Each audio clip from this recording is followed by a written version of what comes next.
Hello बच्चों। मैं हूं Deepak Yadav, director of extra mind tutorial. स्वागत करते हैं आप अपने YouTube channel Yadav sir physics वाले।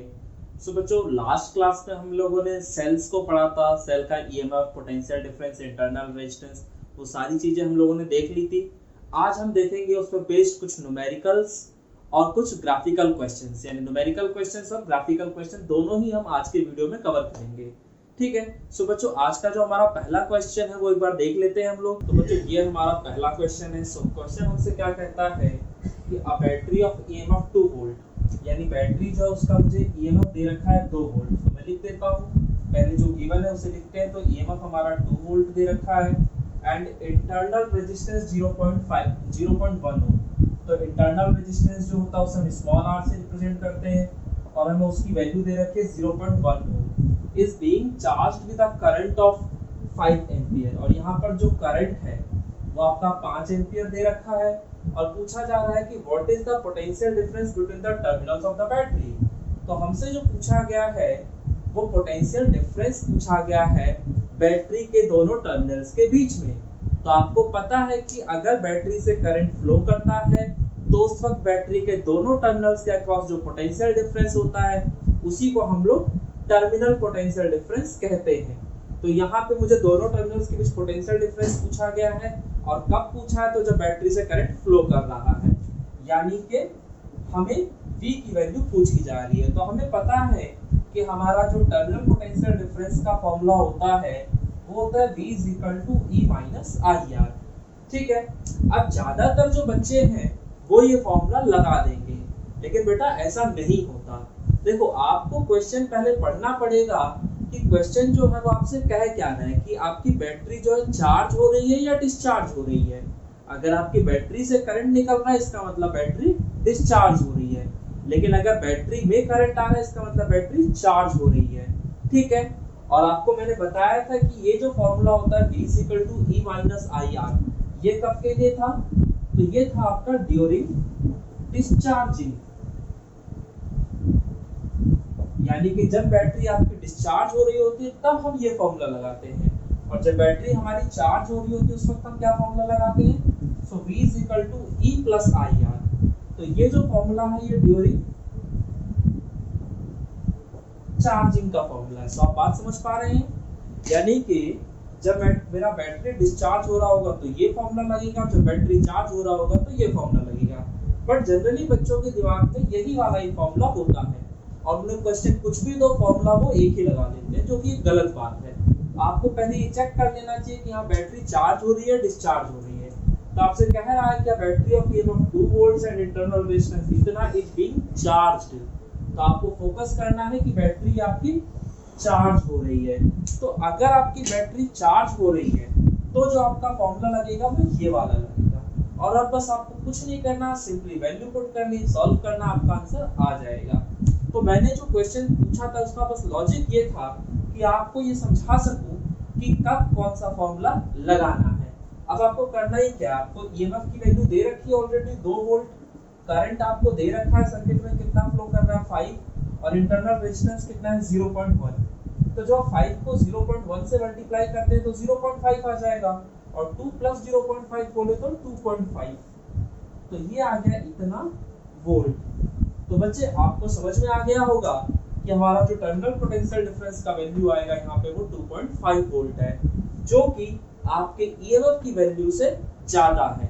यानी कि जब बैटरी आपका चार्ज हो रहा होता है उस वक्त आपका टर्मिनल पोटेंशियल डिफरेंस ईएमएफ से हमेशा ज्यादा होगा। सो बच्चे, ये क्वेश्चन आपको समझ में आ रहा होगा। तो अब हम अपने अगले क्वेश्चन की तरफ बढ़ते हैं। बच्चों, ये हमारा अगला क्वेश्चन है। सो इस क्वेश्चन में क्या कहता है आपसे कि एक सेल है जिसका ईएमएफ जो है वो 2 वोल्ट है और उसका जो इंटरनल रेजिस्टेंस है उसकी वैल्यू 0.1 ओम है, और इसे हमने 3.9 ओम के एक एक्सटर्नल रेजिस्टेंस से जोड़ दिया है। ठीक है। So what will be the potential difference across the terminals of the cell. तो सेल के टर्मिनल्स के अक्रॉस जो पोटेंशियल डिफरेंस होगा वो आपसे पूछा जा रहा है। तो पहले हम लोग क्या करते हैं, इसका ग्राफ बना लेते हैं, इसका सर्किट बना लेते हैं। तो यहाँ पे आपको एक एक्सटर्नल रेजिस्टर दे रखा है और उस एक्सटर्नल रेजिस्टर की वैल्यू 3.9 ओम है, और एक सेल लगा रखा है और जिसका ईएमएफ कितना दे रखा है 2 वोल्ट और इस सेल का इंटरनल रेजिस्टेंस। तो ध्यान रखिएगा बेटा, सेल का जो इंटरनल रेजिस्टेंस होता है वो होता तो सेल के अंदर है, लेकिन जब उसका सर्किट ड्रॉ कर रहे होते हैं तो सेल का जो इंटरनल रेजिस्टेंस होता है उसको हम उसके साथ सीरीज में दिखाते हैं। ठीक है, तो इस चीज को हमेशा ध्यान रखिएगा कि सेल का जो इंटरनल रेजिस्टेंस होगा उसे हमेशा उसके साथ सीरीज में दिखाते हैं। तो वो जो इंटरनल रेजिस्टेंस है उसकी वैल्यू भी आपको दे रखी है 0.1 ओम। ठीक है, और आपसे पूछा जा रहा है कि पोटेंशियल डिफरेंस बताइए। तो मुझे बताओ, अगर मैं बैटरी को एक्सटर्नल रजिस्टर से जोड़ दूंगा तो बैटरी से करंट फ्लो करना शुरू कर जाएगा। तो बात समझ में आती है, तो बैटरी से हमारा करंट फ्लो करना शुरू कर जाएगा। तो जितना करंट निकलेगा बैटरी से उतना ही करंट एंटर भी करना चाहिए। तो आपसे पूछा गया है कि सेल के दोनों टर्मिनल्स के अक्रॉस पोटेंशियल डिफरेंस। तो पहली चीज तो मुझे समझ में आ गई है कि यहाँ पर जो सेल है वो डिस्चार्ज हो रहा है, क्योंकि सेल से करंट निकल रहा है तो सेल डिस्चार्ज हो रहा है। और जो दूसरी चीज मुझसे पूछी गई है वो पोटेंशियल डिफरेंस पूछा गया है। और जब करंट फ्लो करता है किसी भी बैटरी से तो उस वक्त जो उसके दोनों टर्मिनल्स के अक्रॉस पोटेंशियल डिफरेंस होता है उसे हम लोग क्या कह देते हैं, तो टर्मिनल पोटेंशियल डिफरेंस। यानी कि मुझसे ये टर्मिनल पोटेंशियल डिफरेंस V पूछ रहा है और यहाँ पर जो सर्किट है उससे करंट डिस्चार्ज हो रहा है, तो वो हम कैसे लिखेंगे। तो बेटा देखो, टर्मिनल पोटेंशियल डिफरेंस निकालने के आपके दो फॉर्मूले हैं। एक तो होता है V = I × R और दूसरा होता है V = E - I × R। ठीक है, ये फॉर्मूला तब लगता है जब आपका क्या कहते हैं, बैटरी डिस्चार्ज हो रही होती है। ठीक है, तो ये वाला फॉर्मूला हमारा जो निकलता था वो हम इनसाइड द सेल जब चलते थे, और ये फॉर्मूला तब निकलता था जब हम आउटसाइड द सेल चलते थे, लेकिन दोनों से आता था पोटेंशियल डिफरेंस ही। तो ये बात आप समझ लो कि आप कोई सा भी फॉर्मूला लगाओ काम दोनों से हो जाएगा, बट ये वाला ज्यादा आसान लग रहा है मुझे, इसलिए मैं इसको यूज कर रहा हूँ यहाँ पे। ठीक है, सो अगर मैं ये फॉर्मूला यूज करता हूँ V = I × R, तो I का मतलब हो गया सर्किट में फ्लो करने वाला टोटल करंट और R का मतलब है वो एक्सटर्नल रेजिस्टेंस। ठीक है, तो यहाँ पे जो सर्किट में टोटल करंट फ्लो करेगा वो कैसे निकलेगा, तो सीधा सा फंडा है, टोटल वोल्टेज बटे में टोटल रेजिस्टेंस। तो जो टोटल वोल्टेज है उसका मतलब है ईएमएफ बैटरी का। ठीक है, तो ये जो करंट है इसकी जगह मैं टोटल वोल्टेज लिख देता हूँ बटे में टोटल रेजिस्टेंस। तो आपको पता है कि ये रेजिस्टेंस और ये रेजिस्टेंस दोनों एक ही रास्ते पे पड़ रहे हैं, इसका मतलब ये दोनों के दोनों सीरीज में है, और सीरीज में जो रेजिस्टेंस होता है वो सिंपली जुड़ जाता है। तो यहाँ पर क्या हो जाएगा, external resistance plus internal resistance. ठीक है, इनटू में एक्सटर्नल रेजिस्टेंस, ये हो गया। और अभी मेरे ख्याल से इस क्वेश्चन में आपको कोई दिक्कत नहीं है, आपको ईएमएफ दे रखा है सेल का कितना है 2 वोल्ट, और एक्सटर्नल रेजिस्टेंस जो वो 3.9 ओम है, इंटरनल रेजिस्टेंस जो वो 0.1 ओम है, और फिर यहाँ पे जो एक्सटर्नल रेजिस्टेंस था वो कितना था, तो 3.9 ओम। कोई समस्या नहीं है। अब इसको आप सॉल्व कर लीजिए, जो आएगा वो आपका आंसर हो गया। तो यहाँ पे 2 है और बटे में 3.9 में जब 0.1 जोड़ोगे तो 4 आ जाएगा, इनटू में 3.9, तो 2 × 1 = 2, 2 × 4, और 2 का टेबल जब यहाँ पढ़ोगे तो आ जाएगा 2 × 1 = 2 और ये 19 हो जाएगा, तो 2 × 9 = 18, एक बचेगा, 2 × 5 = 10। यानी कि यहाँ जो टर्मिनल पोटेंशियल डिफरेंस आएगा आपका वो 1.95 वोल्ट होगा। सो आपको समझ में आती बात। तो ये जो मैंने आपको कराए थे दोनों न्यूमेरिकल, वो इसलिए कराए जिससे कि आप का जो न्यूमेरिकल पे जो मतलब जो फॉर्मूले पे बेसिकली आपका कमांड है वो थोड़ा सा ठीक हो जाए, फॉर्मूले की जो समझ है वो आपकी कहीं ना कहीं बढ़ जाए। अब इसके बाद हम इस पे कुछ ग्राफिकल क्वेश्चन देखते हैं जो आपके बोर्ड एग्जाम में बहुत ज़्यादा पूछे जाते हैं और जो जनरली आप ड्रॉ नहीं कर पाते हैं। ठीक है, तो ये वो क्वेश्चन हैं जो आप अगर ऑनलाइन वीडियोस देखते हैं तो आपको कहीं पे भी देखने को नहीं मिलेगा, क्योंकि ज़्यादातर जो टीचर्स ऑनलाइन पढ़ा रहे हैं उन ज़्यादातर टीचरों की कहानी यही है कि वो मुरारी बाबू की कथा सुना रहे हैं आपको। ठीक है, उनको कोई मतलब नहीं है कि अंदर जो आपके पेपर में क्वेश्चन पूछा जा रहा है, जो आपके क्वेश्चन पूछे जा रहे हैं पेपर में, वो कैसे आने वाले हैं। ठीक है, तो एक बार हम उन ग्राफिकल क्वेश्चंस को भी देख लेते हैं। तो बच्चों देखते हैं, ये हमारा अगला क्वेश्चन है। तो ये क्वेश्चन क्या कह रहा है कि प्लॉट अ ग्राफ। तो हमें ग्राफ प्लॉट करना है showing the variation of terminal potential difference across a cell of EMF E. ठीक है, तो हमें ग्राफ प्लॉट करना है जो कि वेरिएशन दिखाएगा किसका, तो टर्मिनल पोटेंशियल डिफरेंस का वेरिएशन दिखाना है, और वो जो टर्मिनल पोटेंशियल डिफरेंस है वो किसके अक्रॉस है, तो एक सेल जिसका ईएमएफ आपको दे रखा है स्मॉल ई है, और जो इंटरनल रेजिस्टेंस है वो स्मॉल आर है, ठीक है, with current drawn from it. तो इस बात पे ध्यान रखिएगा, करंट ड्रॉन फ्रॉम इट, यानी कि जो सेल है उससे करंट निकल रहा है, और जब सेल से करंट निकलता है तो आपको पता है टर्मिनल पोटेंशियल डिफरेंस का जो फॉर्मूला होता है वो होता है V = E - IR। तो हम वो वाला ही फॉर्मूला यहाँ पे यूज करेंगे, ठीक है। तो अच्छा जी, तो हमें जो ग्राफ प्लॉट करना है वो किन दो चीजों के बीच में प्लॉट करना है, तो एक तो हमारा टर्मिनल पोटेंशियल डिफरेंस और दूसरा जो बैटरी से करंट निकल रहा है वो, ठीक है। तो इन दोनों के बीच ग्राफ प्लॉट करना है। Using this graph how does one determine EMF of the cell, और इस ग्राफ को यूज करके हम किसी भी सेल का ईएमएफ कैसे डिटरमाइन कर सकते हैं वो भी हमें बताना है, ठीक है। तो सबसे पहले हम ग्राफ प्लॉट करने की कोशिश करते हैं। तो हमें पता है कि ये जो ग्राफ हमें प्लॉट करना है ये किस किस के बीच में है, तो टर्मिनल पोटेंशियल डिफरेंस और जो सेल से करंट निकल रहा है उसके बीच में है, ठीक है। तो ये बात क्लियर हो गई आपकी। तो आपको पता है कि यहाँ पर जो बैटरी है उससे करंट ड्रॉ हो रहा है, यानी करंट निकल रहा है, तो यानी कि बैटरी आपका डिस्चार्ज कर रही है। तो डिस्चार्ज करते वक्त का फॉर्मूला यही होता है V = E - IR। अब जरा मुझे ये बताइए, ये जो इक्वेशन है ये कैसी इक्वेशन है, लीनियर एक्सप्रेशन है या एक क्वाड्रेटिक एक्सप्रेशन है। तो आप देख सकते हैं कि यहाँ पर जो हाईएस्ट पावर है वो 1 है, यानी कि ये जो इक्वेशन है ये लीनियर एक्सप्रेशन है। अगर आपका जो इक्वेशन होता वो कुछ इस तरीके का होता, y = ax² + b, तो इस तरह के इक्वेशन को आप क्वाड्रेटिक एक्सप्रेशन कह देते हैं। और क्वाड्रेटिक एक्सप्रेशन में जो ग्राफ प्लॉट होता है वो हमेशा ऐसा होता है, ठीक है, या फिर ऐसा होता है। ऐसे ही लीनियर एक्सप्रेशन के केस में जो ग्राफ होगा या तो वो ऐसा होगा या तो वो ऐसा होगा, ठीक है, यही दो पॉसिबिलिटीज बनती हैं। तो मुझे ये तो कंफर्म हो गया है कि ये जो इक्वेशन है ये लीनियर है, इसलिए जो मेरा ग्राफ बनेगा या तो वो ऐसा होगा या तो ऐसा होगा। अब ये देखते हैं कि हमारा ग्राफ होगा कैसा। तो आप लोग इस चीज को जानते हैं कि यहाँ जो आपको ग्राफ प्लॉट करना है वो V और I के बीच में है। तो मुझे बताओ, अगर मैं करंट की वैल्यू को 0 कर देता हूँ, यानी कि मैं मान लेता हूँ कि इनिशियली जो मेरा करंट है वो 0 है, यानी कि बैटरी से कोई करंट नहीं फ्लो कर रहा, तो व्हेन I = 0 V क्या हो जाएगा आपका E, ठीक है। तो मुझे पहला पॉइंट मिल चुका है कि जब मेरा I कोऑर्डिनेट 0 होगा तो जो y मतलब जो हमारा x कोऑर्डिनेट 0 होगा तो मेरा पॉइंट जो है वो y एक्सिस पे लाई कर रहा है, और y एक्सिस पे जो लाई कर रहा है वो वहां कहां पे लाई कर रहा है, तो जहां v की वैल्यू e के बराबर हो जाए।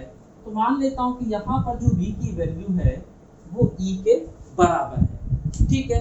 अब उसके बाद अगर मैं इस करंट की वैल्यू को बढ़ाना शुरू कर दूं, तो मुझे बताओ इस करंट की वैल्यू को बढ़ाने से इस V की वैल्यू पर क्या फर्क पड़ेगा, V की वैल्यू बढ़ेगी या घटेगी, तो वो हमें सोचना पड़ेगा। देखो आपका जो यहाँ EMF का वैल्यू है वो तो फिक्स होगा, पर बैटरी का जो EMF होगा 2 वोल्ट होगा या 5 वोल्ट होगा या जो भी होगा तो वो फिक्स होगा। बैटरी का जो इंटरनल रेजिस्टेंस है उसको भी फिक्स मान लेते हैं, ठीक है। तो ये दो चीजें फिक्स हैं। अब अगर आप इसको बढ़ाएंगे तो ओवरऑल ये जो टर्म है ये आपका इंक्रीज कर जाएगा।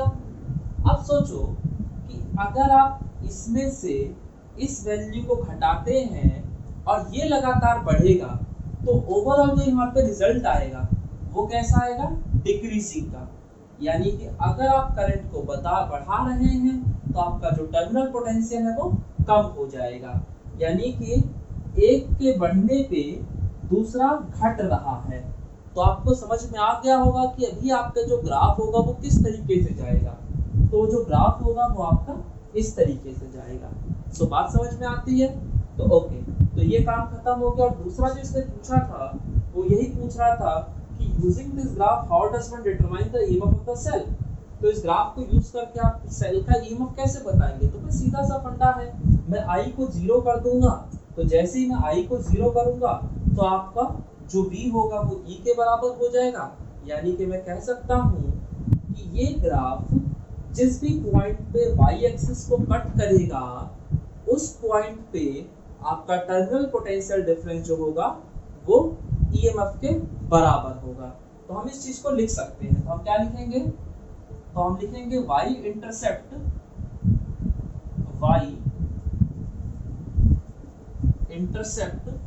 Of this graph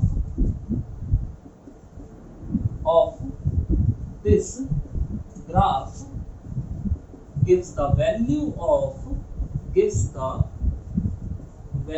of EMF। तो आपको बात समझ में आ रही है। तो ये ग्राफ y एक्सिस पे जहां भी कट करेगा वहीं पे आपको EMF का वैल्यू मिल जाएगा।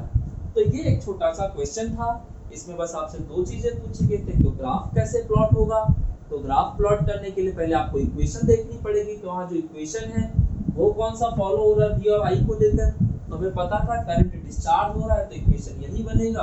और ये इक्वेशन जो है लीनियर एक्सप्रेशन है, तो लीनियर एक्सप्रेशन के केस में जो आपका ग्राफ होता है वो हमेशा स्ट्रेट लाइन ग्राफ होता है।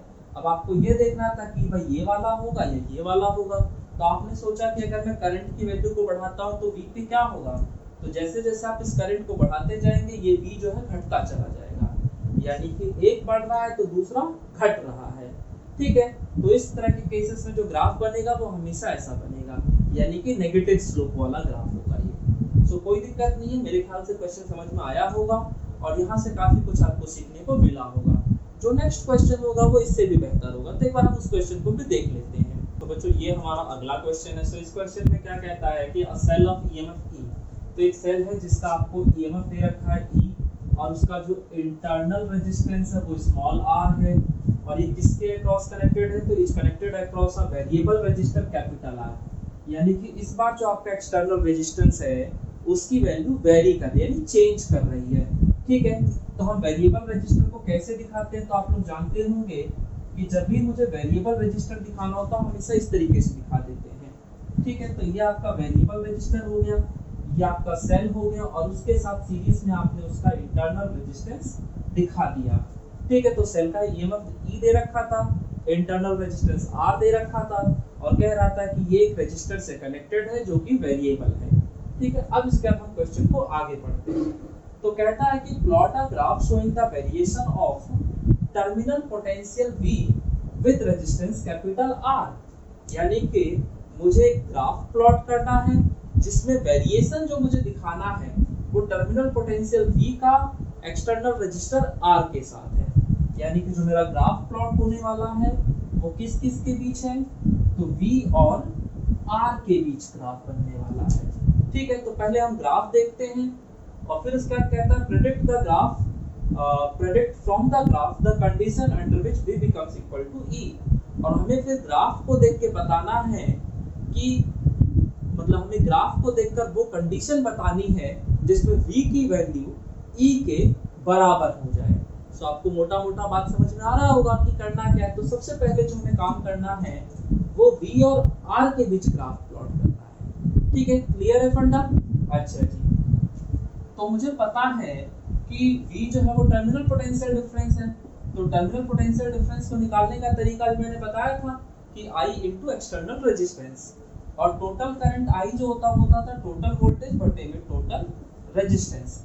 सो टोटल रेजिस्टेंस बोला जाए तो एक्सटर्नल प्लस इंटरनल, क्योंकि दोनों के दोनों सीरीज में है।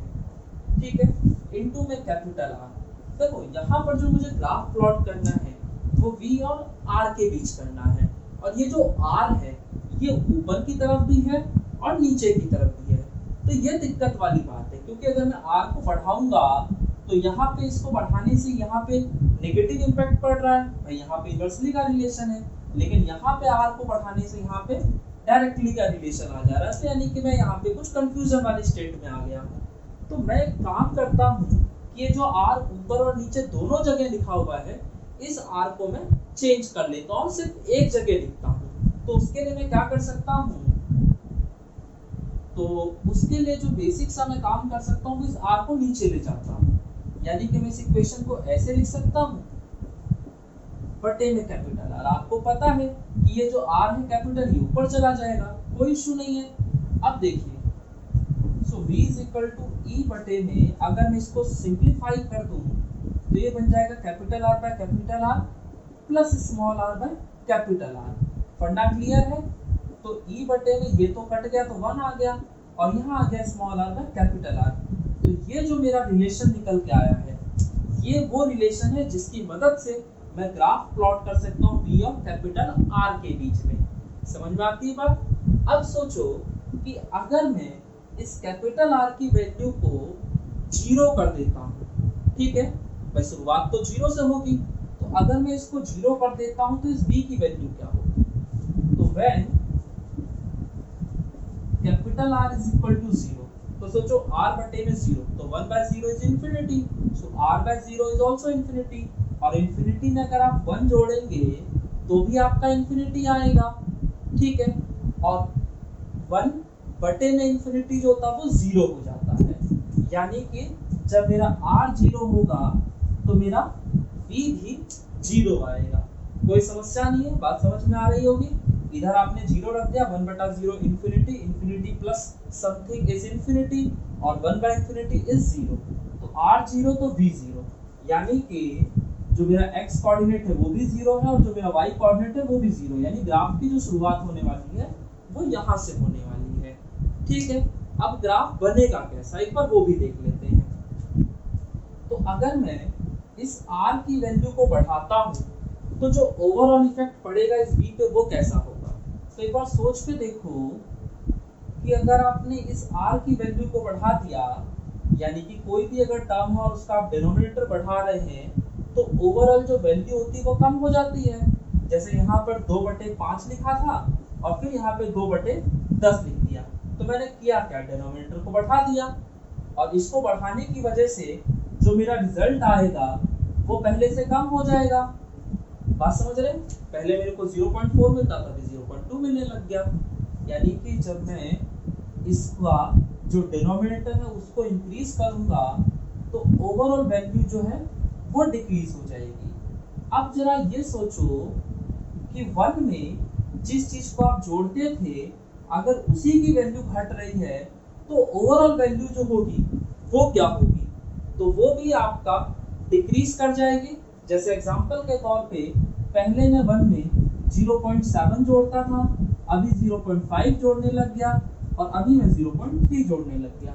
तो 1 में जब मैं 0.7 जोड़ता था तो 1.7, फिर 1.5, फिर 1.3, तो आपने क्या देखा कि 1 में मुझे जो जोड़ना है अगर मैं उसकी वैल्यू घटाता हूँ तो मेरा जो ओवरऑल रिजल्ट है उसकी वैल्यू भी घट जाती है। सो बात समझ में आती है? तो मैंने क्या बोला था कि 1 में जिस चीज को मैं जोड़ रहा हूँ अगर उसकी वैल्यू घट रही है तो आपकी जो ओवरऑल वैल्यू है वो भी घटेगी, और अगर ये घटेगा तो ये जो है आपका ये बढ़ जाएगा, ठीक है।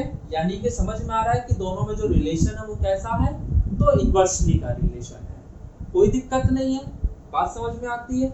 अच्छा, अब r की वैल्यू को बढ़ाते बढ़ाते मैं कहाँ पे ले जाऊंगा, तो मैं ज्यादा से ज्यादा इनफाइनाइट कर दूंगा। तो जरा एक बार सोचो कि अगर आप r की वैल्यू को इनफाइनाइट कर देंगे तो b की वैल्यू क्या हो जाएगी, ठीक है। सो अभी फिलहाल मैं ये सब चीजें रफ कर देता हूँ।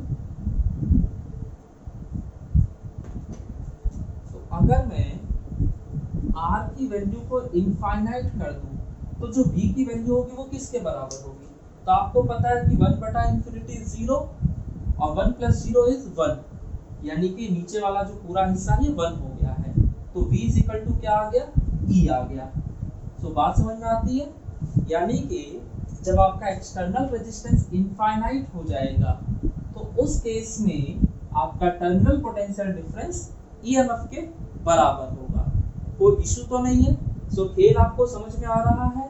तो यहाँ पर जो ग्राफ बन रहा है वो ग्राफ कैसा है, तो ओवरऑल आपने देखा कि जब आपने r की वैल्यू बढ़ाई है तो आपका जो b का वैल्यू है वो भी बढ़ा है, यानी वैल्यूज दोनों ही बढ़ रही हैं, यानी रिलेशन तो डायरेक्टली वाला है, लेकिन क्या एग्जैक्ट डायरेक्टली का रिलेशन है? नहीं। अगर एग्जैक्ट डायरेक्टली होता तो आप सिंपली ऐसा एक लाइन ड्रॉ कर देते, लेकिन यहाँ पे एग्जैक्ट डायरेक्टली वाला रिलेशन नहीं है, और आपको एक कंडीशन भी मिल चुकी है कि जब r की वैल्यू इनफाइनाइट हो जाएगी तो v की वैल्यू e के बराबर होगी। तो अगर मैं मान लूं कि मेरा जो v है वो यहाँ पे e के बराबर है, ठीक है, तो इसका मतलब क्या होगा कि अगर मैं इस r की वैल्यू को बढ़ाता हूं तो मुझे पता है कि मेरा v का वैल्यू बढ़ रहा है और बढ़ते बढ़ते कहां तक जाएगा, तो इनफाइनाइट तक चला जाएगा। तो मैं ग्राफ जो प्लॉट करूंगा वो कुछ इस तरीके का प्लॉट करूंगा, ठीक है। मैं लिख दूंगा कि when r is equal to infinity, जो v होगा वो आपका e के बराबर हो जाएगा और ये जो लाइन है वो इस वाली लाइन को मीट कर जाएगी, ठीक है। सो खेल समझ में आ गया आपको। तो ये आपका ग्राफ था और जो कंडीशन वो पूछ रहा था, predict from the graph the condition under which v is equal to e, तो वो कंडीशन बताइए जिसमें आपका v का वैल्यू v के बराबर हो जाता है। तो ये कब होगा, तो जब आपका रेजिस्टेंस इनफाइनाइट हो जाएगा, ठीक है बच्चों।